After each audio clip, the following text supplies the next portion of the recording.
পূৰ্বপুৰুষৰ সম্পত্তি অৰ্থাৎ এনচেষ্ট্ৰেল প্ৰপাৰ্টি, পিতৃয়ে কিনা সম্পত্তি অৰ্থাৎ চেল্ফ একুৱায়াৰ্ড প্ৰপাৰ্টিত হিন্দু ছোৱালীৰ অধিকাৰ কিমান?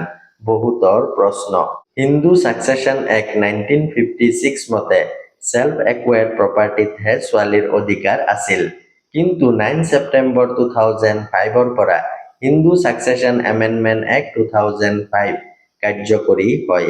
এই এক্টৰ ছেকশ্যন 6 মতে ল'ৰা-ছোৱালীৰ সম্পত্তিত সমান অধিকাৰ।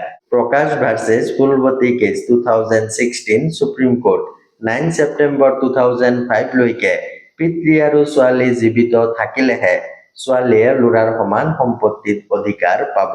দানাম্মা ভাৰ্চেছ আমাৰ কেছ 2018 সুপ্ৰিম কোৰ্ট 9 ছেপ্টেম্বৰ 2005ৰ আগত পিতৃৰ মৃত্যু হ'লেও ছোৱালীয়ে ল'ৰাৰ সমান সম্পত্তিত অধিকাৰ পাব।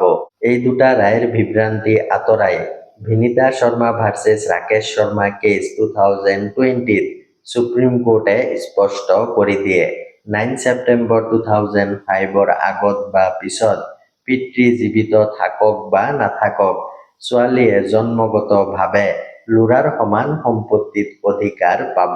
দৰকাৰী ৰীল শ্বেয়াৰ কৰিব। ধন্যবাদ।